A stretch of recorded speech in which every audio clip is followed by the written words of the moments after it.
some adjustments and their treatment. Without giving the treatment to these adjustments, your balance sheet is not going to tally.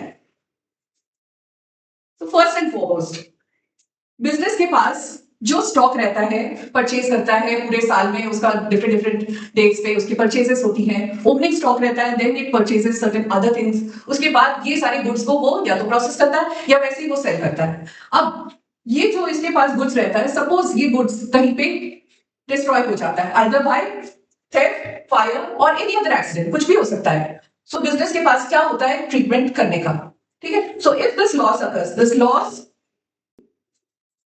वो है abnormal loss debited to purchases या trading account, जो आपका stock है उसमें से आपका loss हो रहा है, तो स्टॉक में से क्रेडिट हो जाएगा, लेस हो जाएगा and loss will be debited, ठीक है। So loss is transferred to profit and loss account if the loss is covered fully और partially by insurance.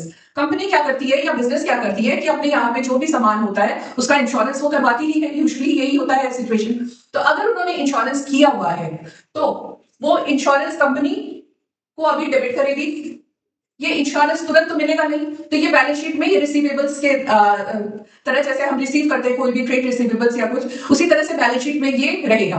Insurance company, जब इंश्योरेंस कंपनी पैसे देगी तब ये क्रॉस आउट हो जाएगा, ठीक है। So it appears on the asset side of the balance sheet and if part of the loss is not recovered, अगर पूरा लॉस इंश्योरेंस कंपनी भरपाई नहीं दे रही है तो जितना भी लॉस हो जाता है वो that is ultimately transfer to profit and loss account.